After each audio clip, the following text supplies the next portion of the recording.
Bonjour, moi c'est Marc Cohen, Foudzolada, j'ai 19 ans et je suis meneur au Cycle Nancy.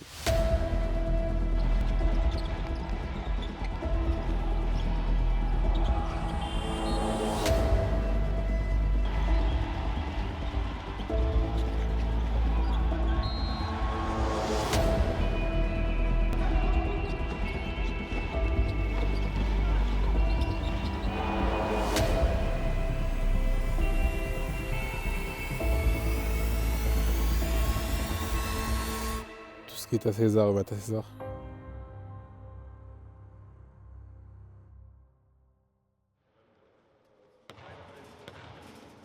J'ai commencé le basket à 7 ans parce que ma mère voulait pas que je fasse de foot avant parce que c'était un peu mal vu, un peu dans mon quartier, me faire du foot et tout, elle aimait pas trop. Du coup, j'ai fait du basket par hasard. J'ai commencé à la Courneuve. Je devais faire de l'athlétisme quand j'étais petit. Nous, on s'est trompé de bus, ma mère et moi. On a pris les bus opposés. On est dans un stade de basket. J'ai fait un entraînement de basket, j'ai aimé. Je suis là jusqu'à maintenant. Je sortais de la Courneuve, j'avais pas de centre.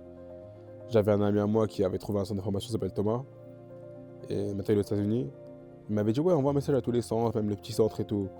Je me suis dit bon, pourquoi pas. J'ai essayé, j'ai envoyé un message à des petits centres. Charles m'ont appelé, ils m'ont fait rester là-bas 3 jours. C'est bien passé, j'ai été pris, et ainsi de suite. Et ça continue en vrai.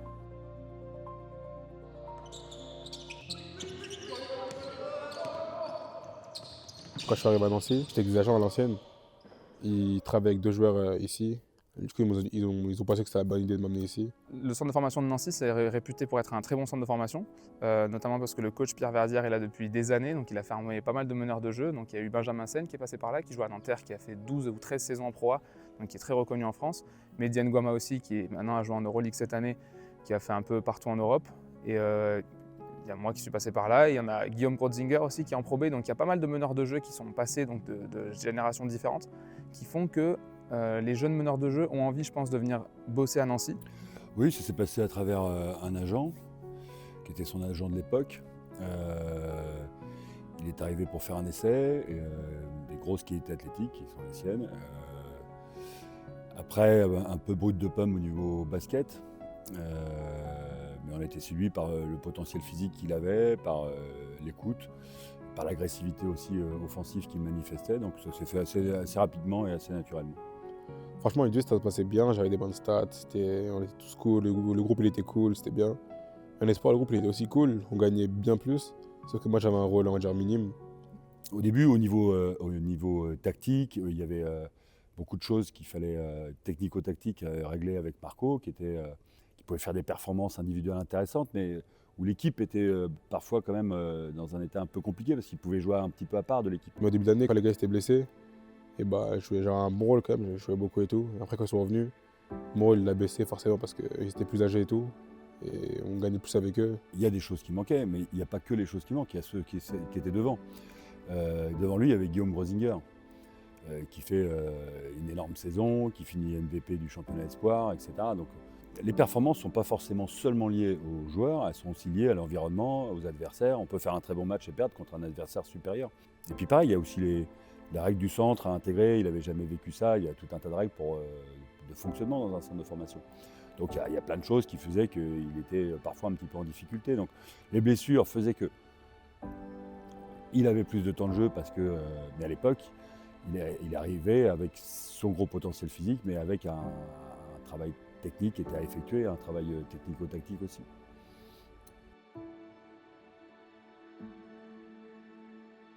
Franchement, c'est une saison où je sais que j'avais des responsabilités, je devais les assumer pour qu'on gagne des matchs. Parce que j'avais les choses en main, on va dire, le coach il m'a laissé beaucoup de liberté, il m'a fait beaucoup confiance.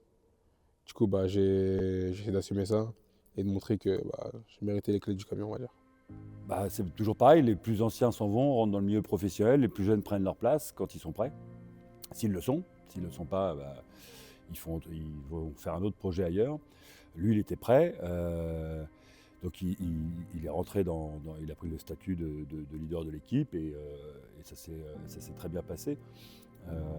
Même si comme il jouait beaucoup, il a eu tendance à essayer de s'économiser en défense, ce que je pense qui était une bêtise. En U18, je dominais beaucoup, en espérant un an en avance, je montrais des belles choses. Après, le coach s'est dit qu'il allait me faire confiance et qu'il allait essayer avec moi. Marco était un garçon avec un gros impact physique dans sa catégorie, ce qui nous permettait de penser qu'il était capable de s'entraîner avec les pros. Mais son impact physique en centre de formation était peut-être un peu trop grand parce que il a attrapé quelques défauts qui sont dus au fait qu'on est capable de faire certaines choses dans le centre de formation et pas en pro.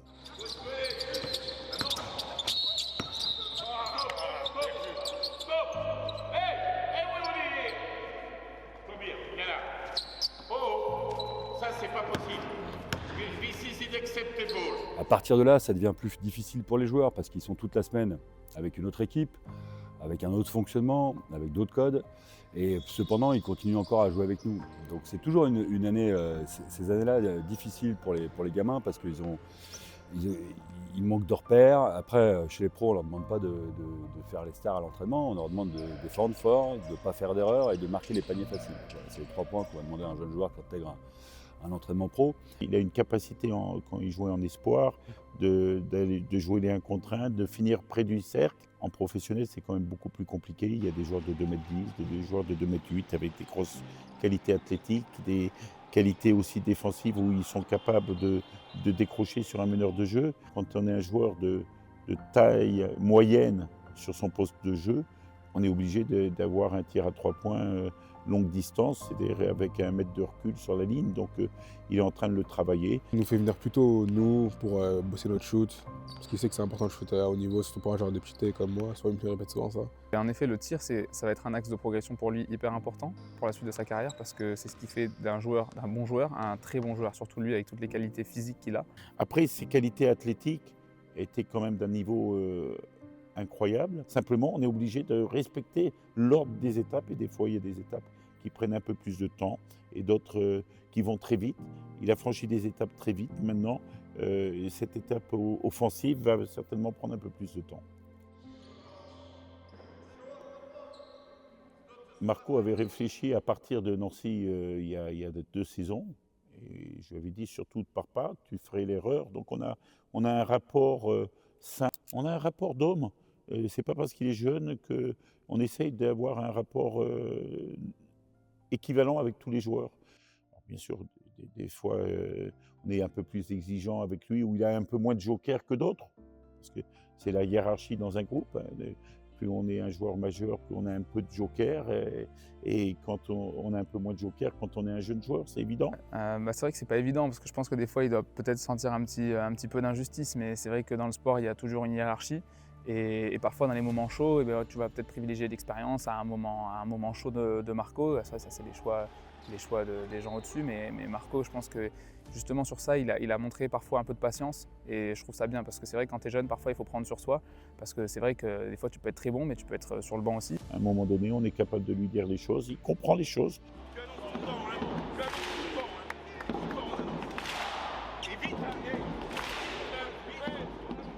Je trouve qu'il a vraiment progressé dans sa posture, dans son approche du métier.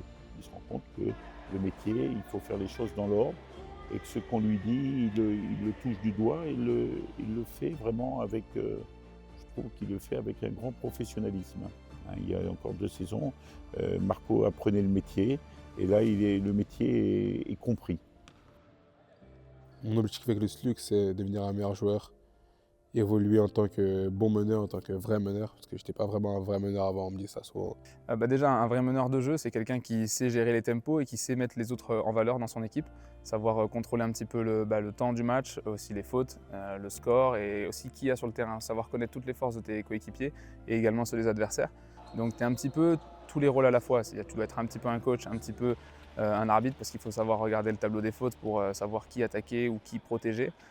Il faut aussi gérer qui est en forme, qui l'est un peu moins, savoir mettre en confiance. Donc c'est beaucoup de rôles à la fois. Et donc voilà, sur ça, j'essaie de l'aider un petit peu, lui donner des conseils, savoir un petit peu regarder, surtout à quel moment attaquer. Par exemple, sur un placement, il va me dire ouais, mais t'as plus là, mais t'as comme si, fais la passe là, regarde là, tu peux sortir un peu plus en vrai. C'est pas vraiment il t'apprend des choses, c'est plus il te guide, il dit ouais, tu peux peut-être faire ça là cette fois-ci et tout. C'est plus ça. Oui. En Europe, ce qui est bien, contrairement à de l'autre côté, notamment aux États-Unis, ce qui est bien, c'est qu'on travaille pas mal le jeu collectif. Donc Marco, il a déjà des qualités individuelles exceptionnelles, Mais justement, là, il va travailler sur les coupes, savoir jouer sans ballon, savoir, comme je disais, mettre les autres en valeur au bon moment. Donc du coup, il va pouvoir travailler ça maintenant très jeune. Et c'est parfois ce qui fait la différence sur les joueurs européens des joueurs américains, c'est qu'ils ont connu des choses, collectivement parlant, plus riches que ce qui se fait là-bas. Et donc c'est sur ça qu'il doit s'appuyer maintenant, parce que les qualités individuelles, il les a déjà et il va les travailler encore plus quand il sera là-bas. Parce que là-bas, il développe énormément le côté individuel et les qualités physiques, techniques. Des joueurs comme Marco ici, il n'y en a pas beaucoup. Et là-bas, en termes d'athléticité, il y en a plein.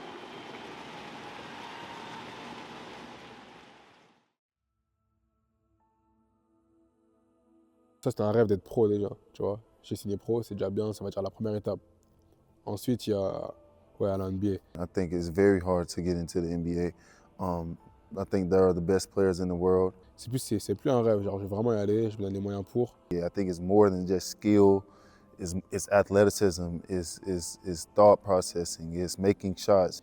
J'essaie de vraiment tout mettre en œuvre, m'entraîner plus, essayer de faire plus que les autres, aller en muscu plus, pour vraiment essayer d'être prêt pour la NBA. Genre. 100%, he should, be shooting a lot of threes, making better reads on the court.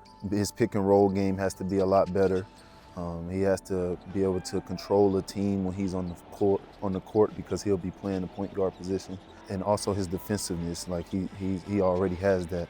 He already has that tenacious, already has that drive. Ses points forts, c'était son physique et son agressivité offensive. Ça aurait pu, et ça l'est maintenant aujourd'hui parce qu'il a toujours pu défendre la défense, mais il a fait le choix de mettre ça de côté. Quand je lui dis que c'est un super défenseur, des fois il me dit pourtant la défense c'est pas mes premières qualités. Et pourtant je pense vraiment que c'est un très très bon défenseur. Peut-être, en tout cas sur la montée de balle, c'est peut-être un des meilleurs du championnat, je trouve. Il a vraiment le sens de l'interception, il a des grands bras et des grandes mains et il sait vraiment s'en servir pour aller toucher les ballons. Et quand il comprendra qu'il peut le faire sur toute la durée d'un match, et pas forcément que sur la montée de balle, il sera encore plus fort. I tell people all the time, I think Marco has a really, really high ceiling. And what I mean by that, I think that he has the potential to really turn some heads and really achieve those goals to be an NBA player. He has the athleticism, he has the natural talent. Après, faut que ça se concentre sur le terrain, on va dire, faire des stats pour la NBA. Et c'est ce que je veux, franchement. C'est plus un rêve, en vrai, c'est un objectif. He has to improve, but I really believe if he continues to work really, really hard, he will definitely achieve that goal for sure.